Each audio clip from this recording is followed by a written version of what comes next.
Hi, this is your girl Annette, and we are sharing the experiences of awesome Peace Corps volunteers. First, I'm going to share the mission and the vision of Peace Corps, and then I will introduce our current volunteer, and you guys can listen in to see and hear a little bit about her experience. So, the Peace Corps mission is to promote world peace and friendship by fulfilling three goals. Okay, not six, three goals. The first one is to help people of interested countries in meeting their need for trained men and women. Two, to promote a better understanding of Americans on the part of the people served. And three, which we are here to do today, is to help promote a better understanding of peoples on the part of Americans. So today we have Andy Menendez. Yeah, Andy Mendez.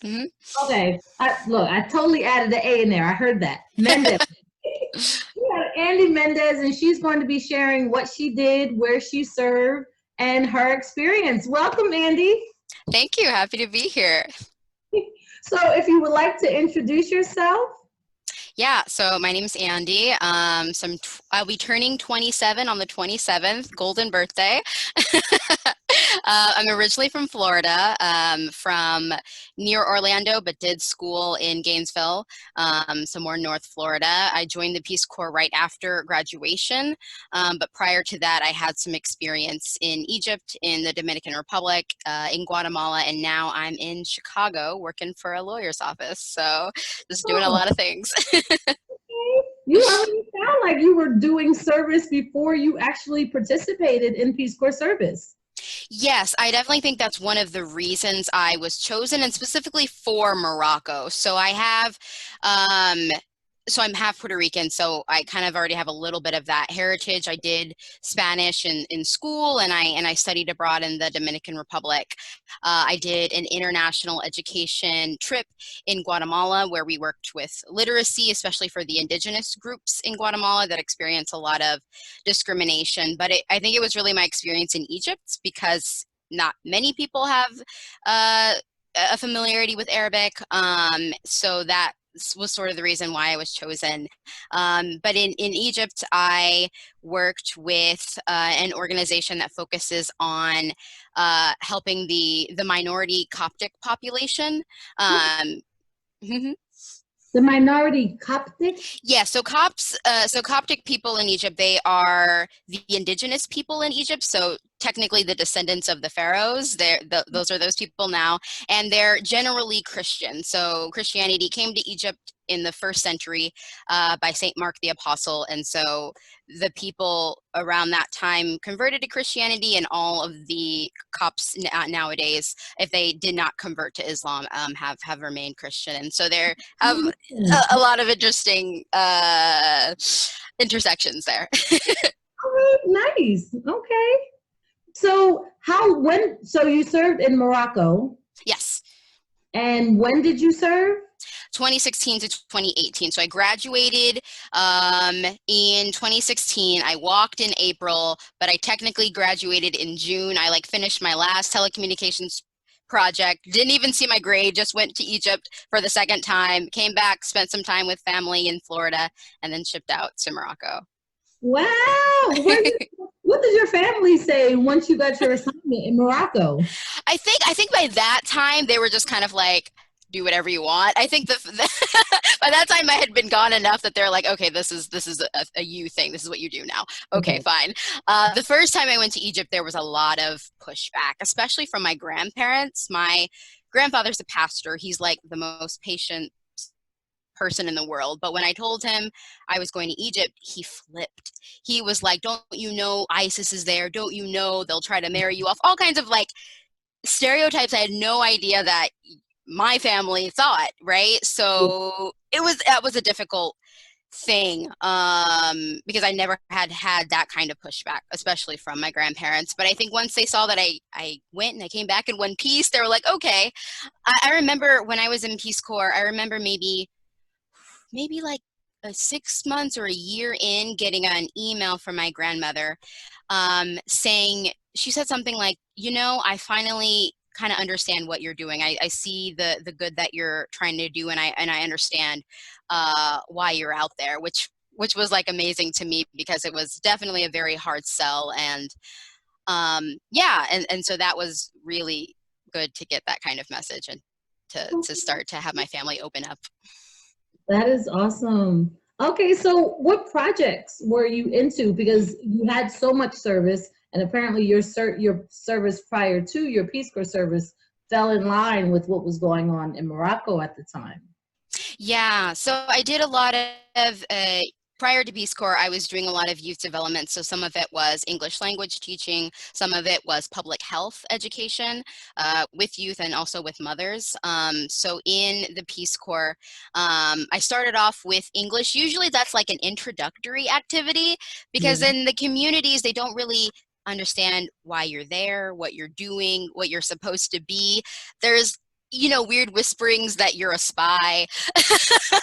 And I'm like, if I'm going to be a spy, why would I come to this tiny community of 1,000 people? But okay, sure, I'm a spy. So teaching English is a great way to just get them to understand, oh, that's the teacher, that's the American teacher, got it. So I did that for about 6 months I had a middle school and an elementary school in my village. I didn't have a youth center like most people, because I was in a really small place.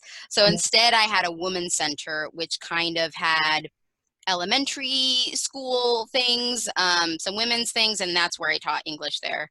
And I ended up making a connection with the girls' boarding school.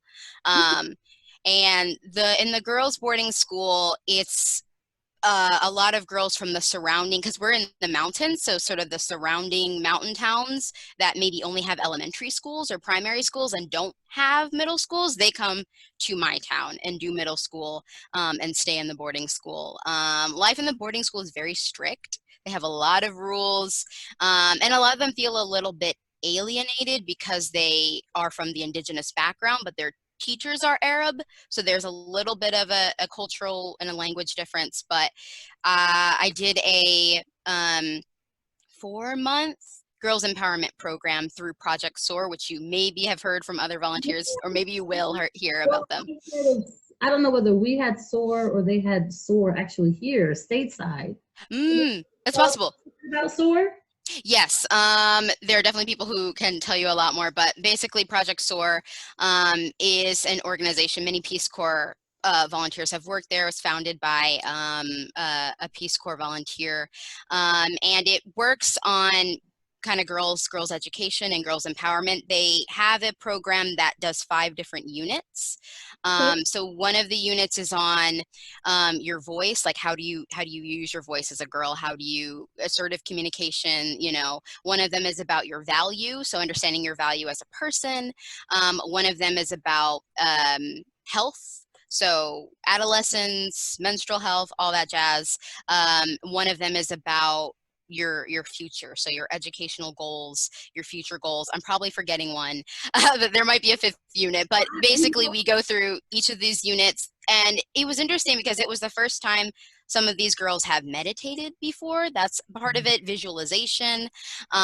We did a lot of creative activities, and it was very discussion based. So a lot of these girls don't have maybe a forum where they can freely express or ask questions that might be considered, we have this word called hashuma, which just means like inappropriate. So this really gave the girls a forum to just ask the questions that they have, and to discuss with other girls their opinions. So I did that for about 4 or 5 months with a group of 25 girls from the boarding school. That is awesome. So did the boarding school have this program, or is this the program you brought to the school? Yeah, so I brought it there. So me and other Peace Corps volunteers who signed up to teach this program in their village, we went to a training in another city. I think it was in Marrakesh. And so they're at their headquarters there. They trained us on how do you deliver this program. So we each had to choose a Moroccan facilitator who would co-facilitate the program with us for that cultural knowledge, for the language. So when we applied to do the program, we also selected a a co-facilitator. So me, my co-facilitator went, we got trained, and then we brought the program back to the village. The idea is that it would be expanded to as many places as possible, so they can't do it all in their own headquarters. So this is a great way to expand it to multiple places that maybe wouldn't have access. That is awesome. I'm excited about SOAR. I may have to check that out because Definitely. it sounds familiar, but I'm like, I don't know anything that you just shared. So I'm loving this. Okay. Was that one of your favorite projects when you were serving? Oh, definitely. I think that was a very defining project because, for example, when I was teaching English, you have people coming kind of in and out of class. So some people would stay and some people would go, and you get new people, and it just kind of, it was open basically. But this was a very core group of 25 girls who committed to this program. They committed to staying in school during the duration of the program. They really built connections with each other and with us facilitators. And I remember part of the program, they had, I want to say retreat, but there's a different word for it.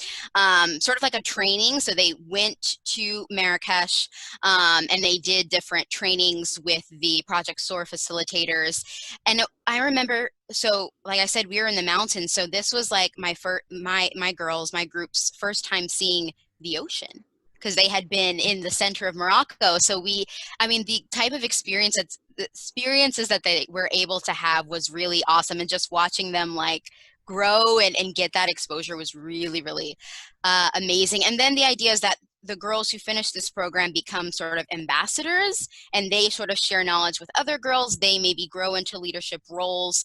There's other, I think, projects where they can participate and direct community service programs and things. So it's really also about building female leaders, which is, we can definitely use more of. Completely agreed. And so you were saying that because they lived in the middle of Morocco, they had never been to the ocean. Yeah, I mean, a lot of them had never, the only time they had been out of their village was to come to the middle school. So a lot of them had never seen other parts of Morocco, had not been abroad or had not, had those kind of experiences. So being able to take them to the beach and experience the ocean was really cool. And I had a similar experience because I had not seen snow until I came to Morocco. Like I said, I'm from Florida. I went to Egypt. Like, where am I going to see snow?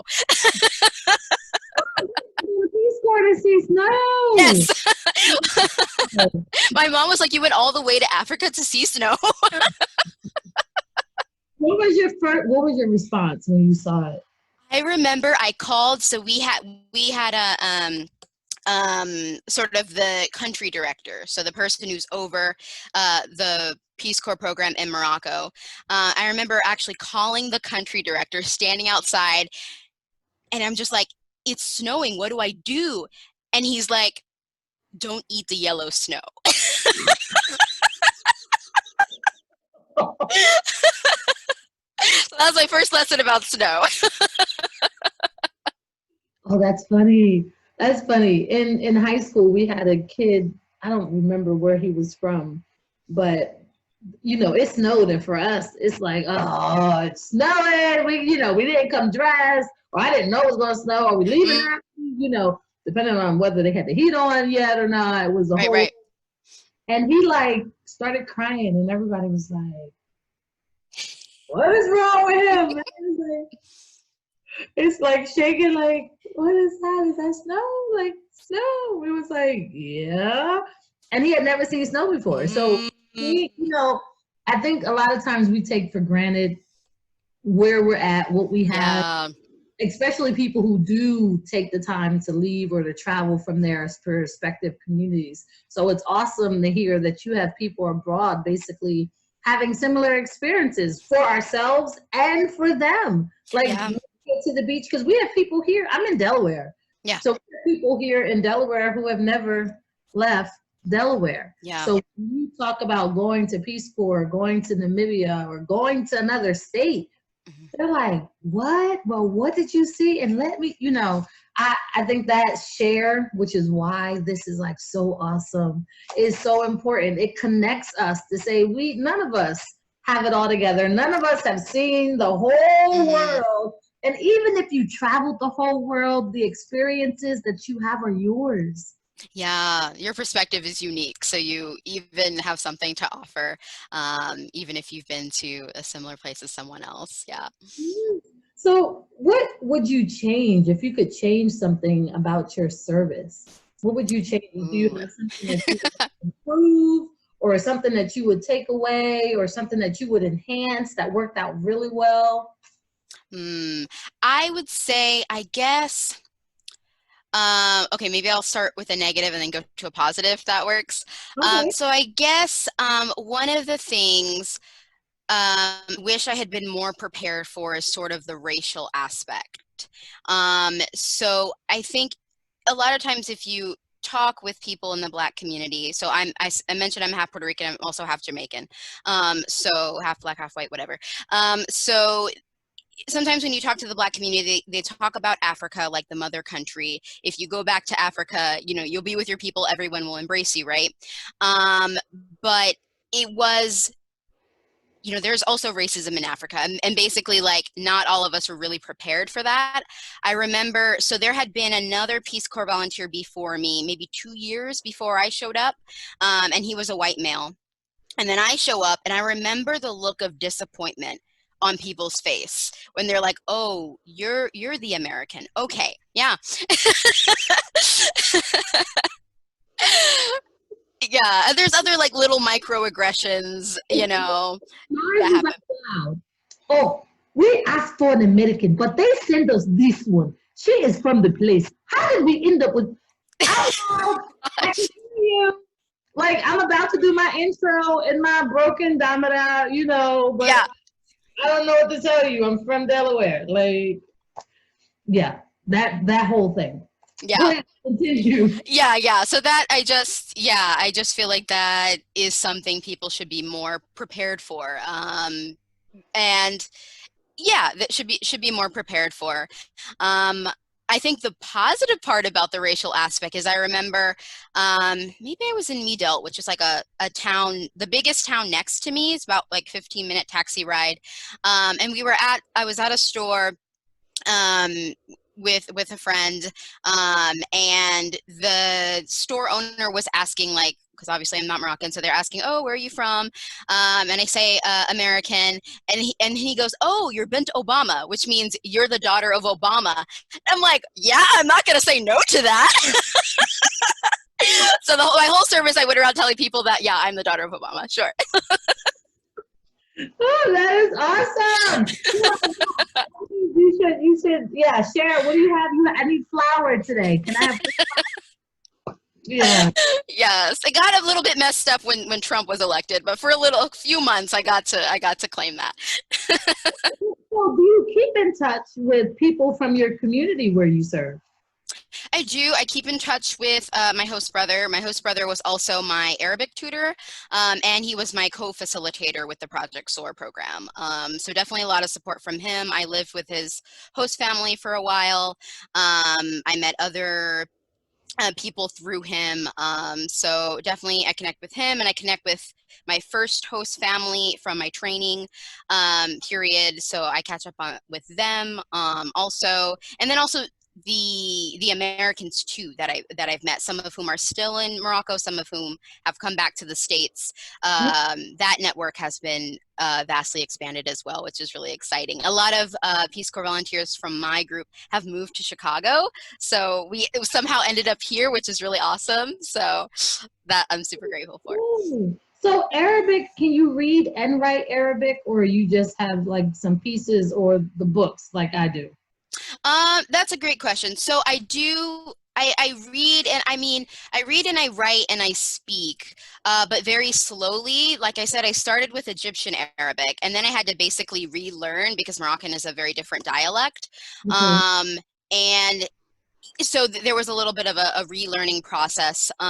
Mostly, I didn't need to write so much during my service. Usually, like if I'm teaching English, if I'm writing, if I wrote the word apple, I'm doing food, I wrote tofe under it. Like I do those basic things. I did some writing just to practice, but usually I needed mostly speaking. So I do still practice, on my own here. But I'm still trying to decide, should I keep going with the Moroccan dialect? Should I switch to another dialect? I don't know, but I definitely was happy to have some exposure prior, and yeah, I could be better though, definitely. Awesome. So if there were people who were interested in participating in Peace Corps, what advice would you give them? Okay. So I work for the AmeriCorps program now. So a lot of AmeriCorps people become Peace Corps people because that's a pretty easy pipeline. And what I tell them, what I tell them is, what I tell them, one is like, don't be afraid, because I think people have a lot of preconceived notions about what it means to go abroad, or, you know, the cultural differences, or like, how will I shower, you know, things like that. But once you get there and you start doing things, like, people are very adaptable, and you fall in love with places. So I think, you know, we have sometimes mental blocks, or we have preconceived notions. So I tell people to, like, kind of open yourself up, and don't be afraid, because once you're there, like, everything starts to fall into place. Yeah, definitely. So I had one of the, actually the first volunteer who shared, Allegra, Yeah. was, she said, I asked her the same question and she said, you should be fat. I said, oh, then I would have been perfect. And she was like, no, fat, flexible, adaptable, and tolerant. Ah, I like it because you are always changing. Like, you try, at least I tried like 50 projects and maybe only three yeah. like were sustained, only three like kind of caught the community and had a counterpart, and they were like, oh, I like this, I'm gonna take this on, or I'm gonna keep this going. Hmm. So it is important to relax, relate, release, understand that everything that you want to happen may not be what the community needs to happen. So that flexibility and being able to adapt what you had in your mind and tolerate the changes that are going to happen, because it is important to connect with the communities where you serve to see what they authentically need or want. Absolutely. And Peace Corps is the kind of job where you have the most flexibility and creativity. I mean, there's very few jobs that give you this kind of freedom to create programs from scratch and to Yeah. analyze the needs and put something together. So it is also a big opportunity to really learn things about yourself, to really try and experiment, and to really work together with groups of people to make something happen. I agree. I so agree. Oh, you said something else that I wanted to go back to, and oh, I forgot. But let's see. Let me see if I have any, your favorite. No, we did that. Change, no.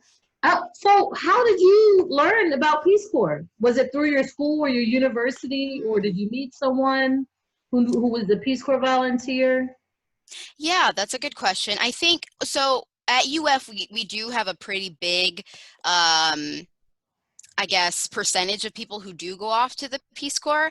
I do remember attending one session where a person, she was maybe a year into her service, coming back from the holidays and sharing. But she didn't really seem that happy.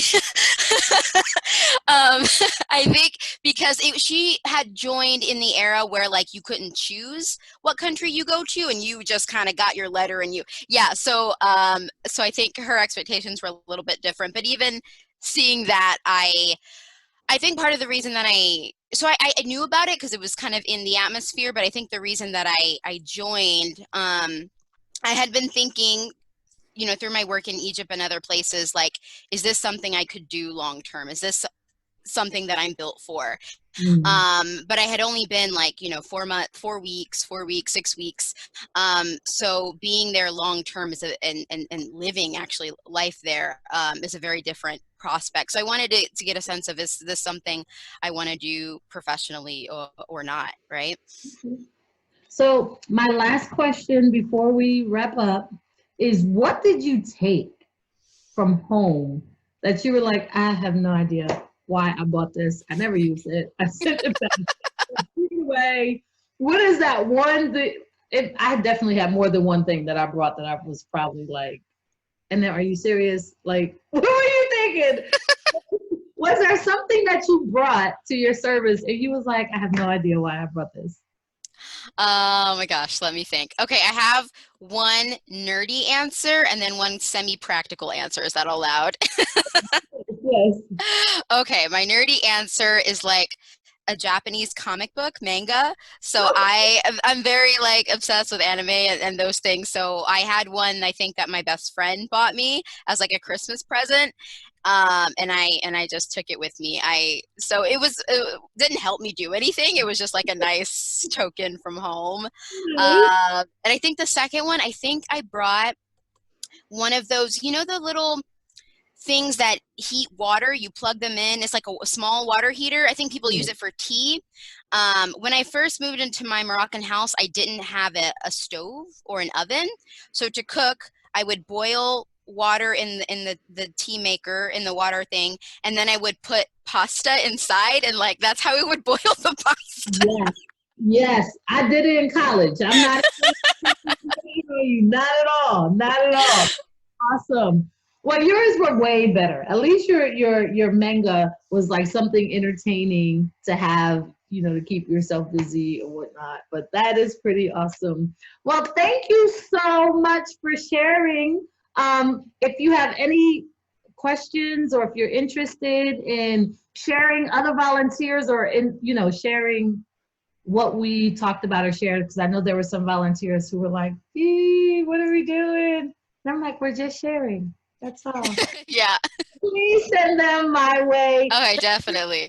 For joining me, and I hope that you enjoy the rest of your evening. All right, thank you so much for having me. I hope someone is inspired or at least gets sort of the thoughts moving from this conversation. If you yourself are interested in serving, feel free to go to the Peace Corps website. It is peacecorps.gov.